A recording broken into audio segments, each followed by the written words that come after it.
The Amerson Drug Company, makers of Bromo Seltzer, invites you through the creaking door for tonight's Inner Sanctum mystery titled Skeleton Bay, written by Emil Tepperman. Bromo Seltzer reminds you to... Fight heavy 3 ways. Bromo Seltzer, Bromo Seltzer, Bromo Seltzer, Bromo Seltzer, Bromo.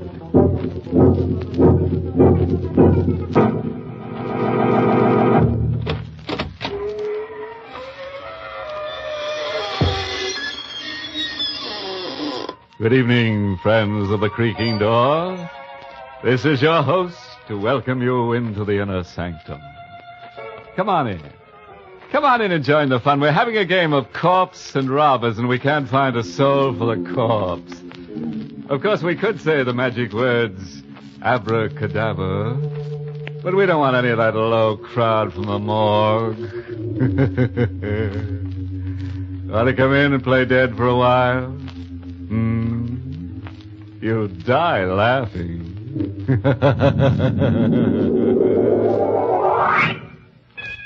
And now for our excursion into the eerie. Our little trip to Skeleton Bay. Our story opens at a swanky hotel with private cabins, situated on a storm-swept, rock-bound coast. The story itself is all about, you guessed it, murder. And here is Carolyn Winters to give us a blow-by-blow description. I'll tell you first about the night I met Michael Barrett. It was in August at Skeleton Bay. I'd come to the hotel supposedly for a rest. That was what I kept telling myself, but in reality, I didn't know why I had come here. Skeleton Bay. I'd seen the name in an ad months ago. And since then, it kept hammering at the inside of my brain. It was like the voice of implacable fate, commanding.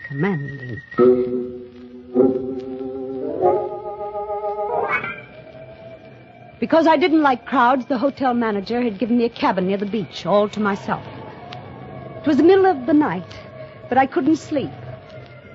The wind came in from the ocean, howling like a hungry beast across the shoals. And the pounding of the surf mingled with the angry, baffled growl of the sea. I sat at the window in the dark, staring out at the beach. I was restless, excited. It was then that I saw the signal. It was just a winking little light a few yards away on the beach. Someone was blinking a flashlight, on and off, on and off. I was able to make out the figure of a man in boots and a leather jacket. He was signaling toward the hotel. But to whom? I had the answer in a moment. A man moved past my window, going down toward the light. He had his collar turned up against the wind and his hat brim pulled low. But I knew who it was. Mr. Field, a small, furtive man who had come up on the train with me. The two men met. Barely a stone's throw away from my window, I could hardly see them huddled closely together. This was excitement, mystery, intrigue, the stimulation I wanted and needed. I had to know what was going on. I threw on a raincoat and opened the cabin door. The wind swept my hair in a streamer, and a salt spray stung my face as I hurried down to the beach. My blood began to race and my heart to pound, for those two men were not engaged in any conference. They were locked in struggle. It was a deadly, silent struggle with only a grunt now and then. And I saw the flashing gleam of a knife, but I couldn't tell who had the weapon, the tall man in the leather jacket or the furtive Mr. Field. And then I saw the blade plunge home into the throat of the furtive Mr. Field. I felt a sudden surge of wild elation. This was murder. I had witnessed a murder. The tall man let the body of Mr. Field slide down to the sand. Then he looked up and saw me. He stood there with the bloody knife in his hand, and we looked at each other. Who are you? I'm Carol Winter. I have this cabin here, number 5. You saw me kill him? Yes, I saw you. What are you going to do about it? I'm going to help you dispose of the body. He told me his name was Michael Barrett. He lived on the opposite side of the bay, in a house high up on the cliff. It won't be so easy to get rid of the body. If I had the boat, I could take him out and drop him over, but it's too rough tonight. If there was some place to hide him for a day, I could come across in the boat tomorrow night. You can hide him in the closet in my cabin. Nobody will look there.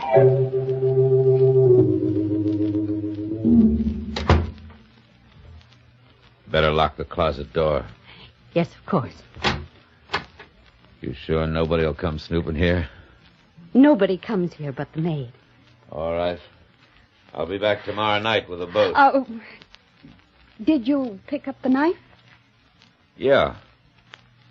I got it here in my pocket. Oh. Well, I guess that's all. Good night, Carla. Good night, Michael. All night I sat up alone, with the locked closet door between me and the staring, sightless body of Mr. Field.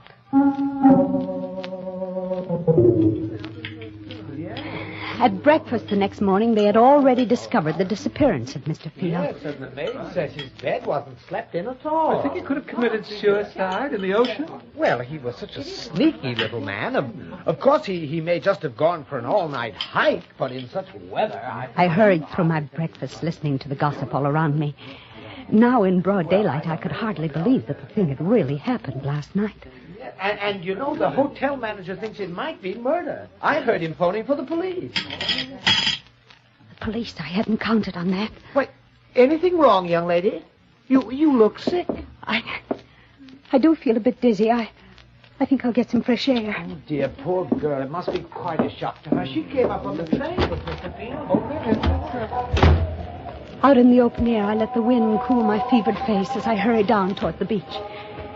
It was only 9:30 in the morning, a whole day and a whole evening before Michael could come for the body. And the police would be around all day, investigating, snooping. And all the time, Mr. Field would be sitting in my closet, staring blankly out of his sightless eyes. When I reached my cabin, I put my hand on the doorknob, and suddenly I went cold all over. The door was unlocked. I stood as still as a statue, listening. Yes, there was someone inside, someone moving around. If only I had my handbag. I had a pistol in it that I always carried for protection, but it was inside on the dresser. So slowly, I pressed the door open, a half inch, an inch, and the door creaked. That you, Miss Winter? The maid. It was only the maid, of course. She'd be making up the bed. Why hadn't I thought of that? Miss Winter? That you? Yes. It's I. What are you doing at that closet with those keys? They're just my pass keys, Miss Winter. I was just going to tidy up the closet. I didn't ask you to do anything to that closet. But that's part of the job, Miss Winter. I'm supposed to do it in all the rooms. Well, you leave this one alone. Keep away from that closet, do you hear? Well, yes, Miss Winter. I was only trying to help. When I want your help, I'll ask for it. Now, please leave at once. Just as you say, Miss Winter. I'm sorry if I did anything wrong. Did she suspect anything? I hadn't liked her tone. Why had I been so sharp with her? Now she'd surely think there was something in the closet. Something she shouldn't see. At lunchtime, I didn't want to leave the cabin. I sat at the window, and I could almost feel the sightless eyes of Mr. Field staring at me through the closet door. Someone at the door. Oh. Just a minute. Miss Winter? Miss Carla Winter? Yes, I'm Miss Winter. I'm sorry to trouble you, Miss Winter. I'm Detective Sergeant Smith from headquarters. May I come in for a moment? Yes, please do. What can I do for you, Sergeant Smith? We're out here investigating this Mr. Field business. He hasn't turned up yet. Oh, well, I'm sure he will in time. Well, I wish I could be so sure, Miss Winter. What do you mean? We've gone through his room.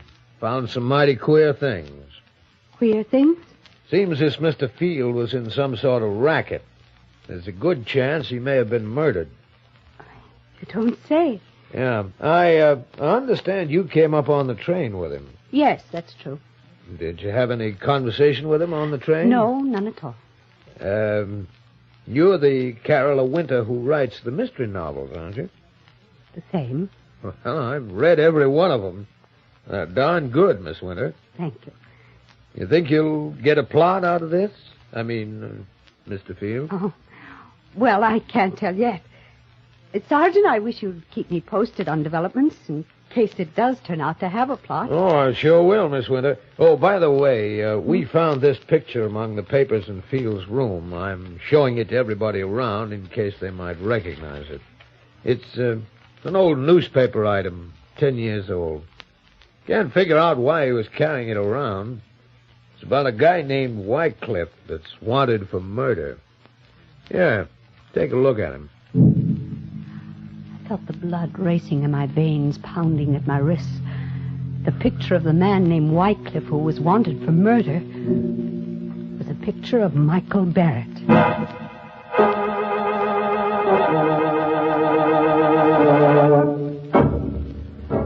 Bromo Seltzer, famous for fast headache help, is bringing you Inner Sanctum. Broma Seltzer, Broma Seltzer, Broma Seltzer, Broma Seltzer, Broma Seltzer, Broma Seltzer, Broma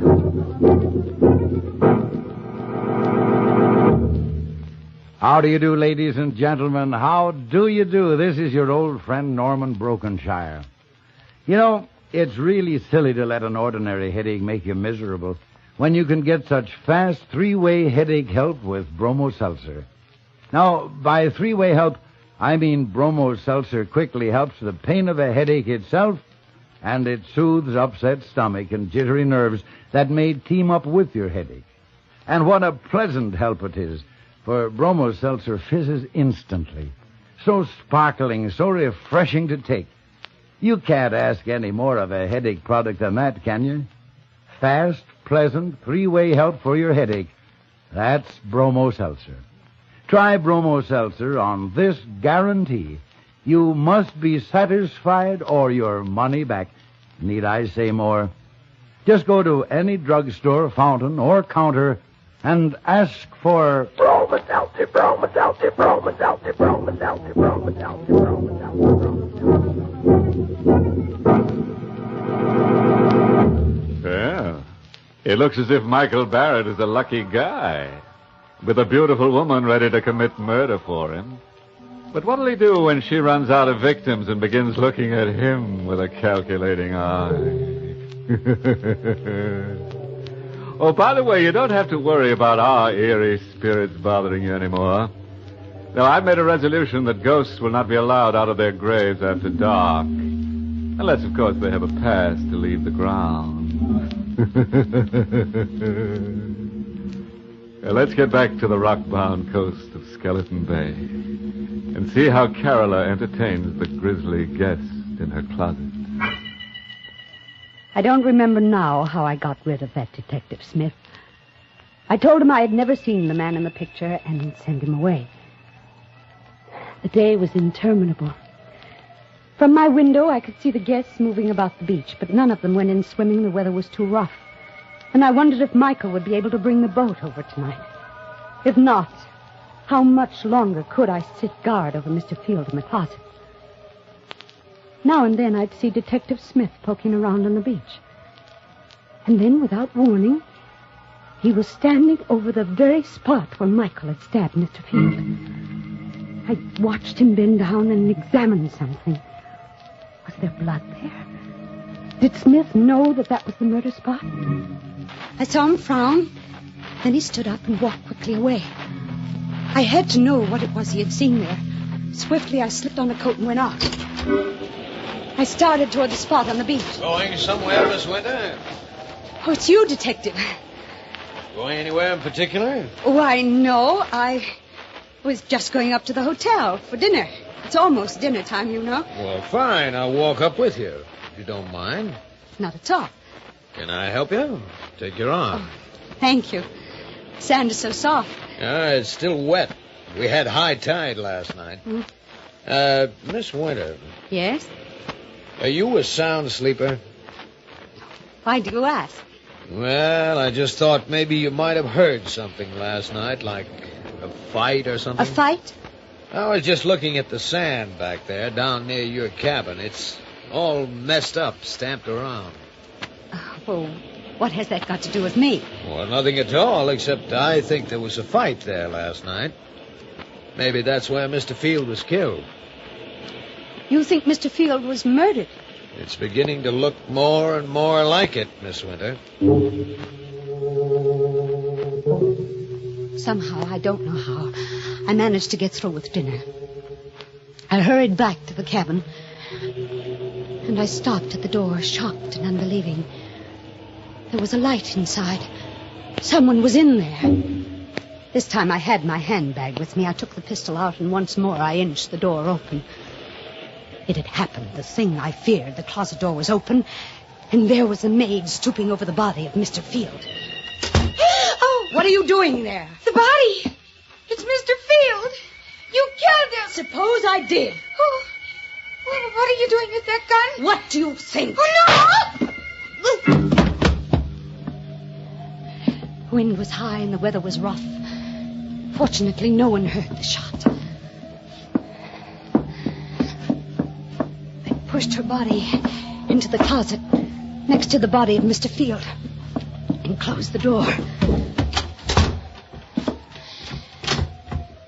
Now I was a murderer, too.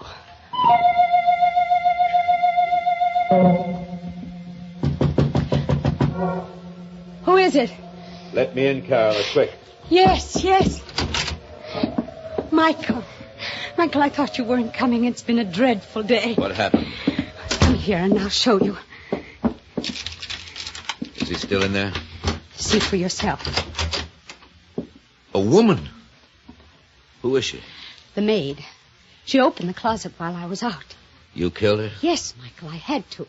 There are detectives at the hotel looking for Mr. Field. I suppose if I was smart, I'd kill you, too. And there'd be no one to talk. Yes, Michael, that would be smart. Go ahead, kill me. If you can. I knew he couldn't kill me because I had seen it in his eyes. We were two of a kind, both wild, both reckless, both eager for the thrill of danger. He, too, wanted to be like the wind. We had both been brought together by some force stronger than either of us. And we loved each other. Carol, darling. Michael. No more, Michael. We have work to do. I'll take them down to the boat. I'll help you. We carried Mr. Field and the maid down to the boat. There. I'll take them out away and dump them. And after that, Michael? After that, then I'm going home. To your house on the cliff on the other side of the bay? Yes, Carol. Michael, take me with you. What? Take me with you to your house up there on the cliff. I'm sorry, I can't. You can. Why can't you? It isn't anything I can tell you. What are you hiding up there in that house on the cliff? You mustn't ask. Now, please, Carola, you mustn't ask. You're married. You have a wife up there. No, I haven't. Then what? I can't tell you. But are you going away? Are you leaving me forever? Not forever. You go back to the city. I'll come to you soon. I returned to the city and waited. I waited a week, a month, but Michael Barrett did not come. I wrote to him, but there was no answer. And then one evening I saw him. I was returning home in a taxi, and I saw him standing across the street looking up at my window. And when he saw me get out of the cab, he turned and started to hurry away. Michael! Michael! Michael, please, don't go away! Oh, Michael, why did you try to run away? Don't you know? You're afraid. Yeah, let's call it that. But you love me, Michael, don't you? Carola, it's no good. There's nothing but ruin for us both if I stay. We'll be together forever. It's impossible. I won't let you go back to that house on the cliff. I don't care what it is you're hiding up there. I won't let you go back. Goodbye, Carol. Wait. I'm going. You better forget about me. Don't go yet, Mr. Wycliffe. So you know about that, too. I saw the old newspaper clipping Mr. Field carried. I see. Why are you looking at me like that? You know why I killed Mr. Field? Because he tried to blackmail me about that old murder. But, dear Michael, I'm a good deal smarter than Mr. Field.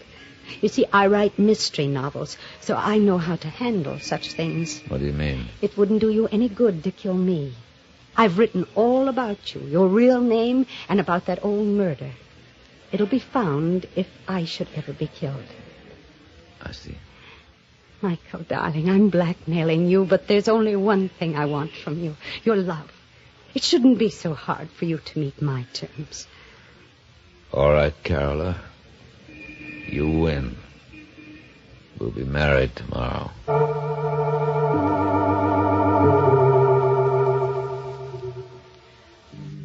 Soon after we were married, Michael began going out evenings, once, sometimes twice a week, and staying out all night. He'd return late the next day. When I asked where he had been, his temper would flare up into something terrible. I stopped asking, but I couldn't rest. I had to know where he went. One evening, I followed him. He boarded a train for Skeleton Bay.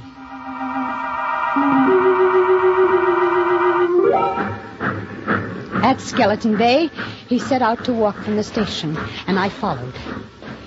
It was no longer summer. The trees were bare and the night was forbidding. I kept behind him when he skirted the bay to the narrow road which led up toward his house high on the cliff. It was a small stone house, and the wind whistled around it and against it and above it. I stole to one of the windows. It was barred like a prison. Carefully, I raised my head above the sill and peered into a lighted room. Michael was there with a woman. For the first time in my life, I knew the meaning of frustration and jealousy.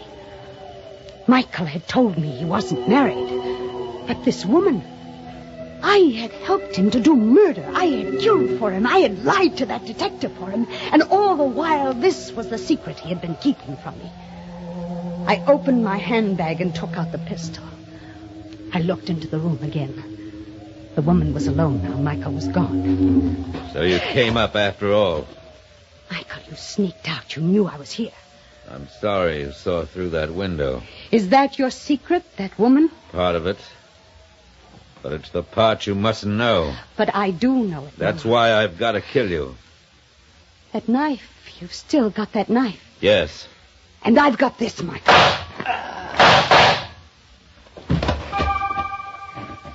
He fell at my feet, and I looked down and watched him die. And now I knew why I had really come to Skeleton Bay that first day. It was for this. To kill Michael Barrett. So he's dead at last. You've killed him. You, the woman in that house, you saw me kill him. Yes, I saw you. What are you going to do about it? Help you dispose of the body. Of course. Help me dispose of the body? Those were the very words I had said to Michael Barrett down there on the beach. And now this woman was saying them to me. Who are you? I'm Lisbeth Wycliffe. I'm Michael's sister. His sister? And you want to help me dispose of the body? You see the bars on those windows? Yes. I have been a prisoner in this house for 10 years. What? Michael killed the man I was going to marry 10 years ago. He murdered him. But this house, this prison... Michael brought me here. He kept me prisoner because he knew if I got free, I'd tell the world he was a murderer. Then that's the secret. The secret he wouldn't even tell me.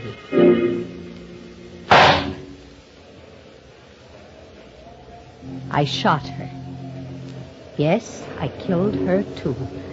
There outside the house. and she fell beside Michael. And I rolled both bodies over the cliff, down into the sea.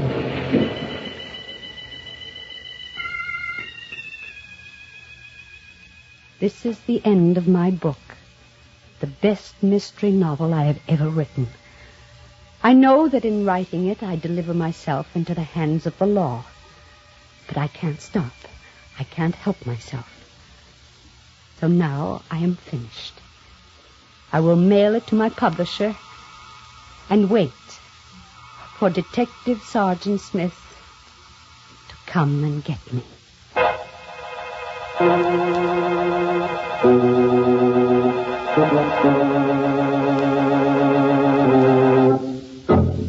It looks as if Carola's mystery novel will earn a lot of money after she's executed.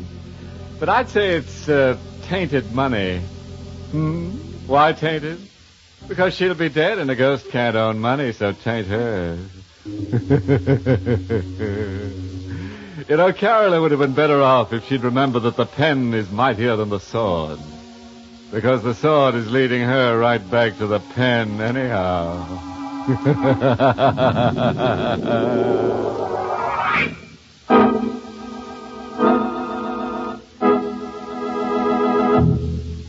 You know, today just about everything depends on speed. Now you take headache products. Bromo Seltzer is famous for giving speedy relief from headaches. But that's not all. Bromo Seltzer gives you three-way headache help. First, it quickly fights the pain of a headache itself. Then it soothes the upset stomach and jumpy nerves that may come with a headache. And Bromo Seltzer is even fast to fix. Just put a teaspoonful in a glass, add water, watch how it fizzes in a split second. So sparkling and refreshing to take. So fast in helping your headache all three ways. But don't just take my word for it, neighbors. Next time you get a headache, try Bromo Seltzer yourself. You'll find where others fail, Bromo Seltzer works. Caution, use only as directed, and of course, if a headache persists or recurs, see your doctor. Get a bottle of Bromo Seltzer for home use and keep another bottle where you work. It's on sale at all drugstores. Fight headache 3 ways. Bromo Seltzer, Bromo Seltzer, Bromo Seltzer, Bromo Seltzer.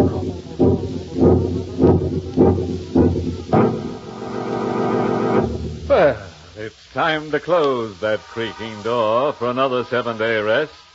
Until next week at this time, when Bromo Seltzer brings you another Inner Sanctum mystery. In tonight's story, Charlotte Holland played Carola, with Martin Gable as Michael. The music was by Lew White, and the entire production was directed by Himan Brown. By the way, this month's Inner Sanctum mystery novel is The End Is Known by Jeffrey Hall. Next week, we're pinning up a fearful portrait called The Deadly Face. It's all about a curious character who has the picture of death painted all over his puss. So if you're around this time next week when we hang him up in our gallery, you'll hear how he tries to frame a couple of folks in pine. Until next Monday, then. Good night. Pleasant dreams.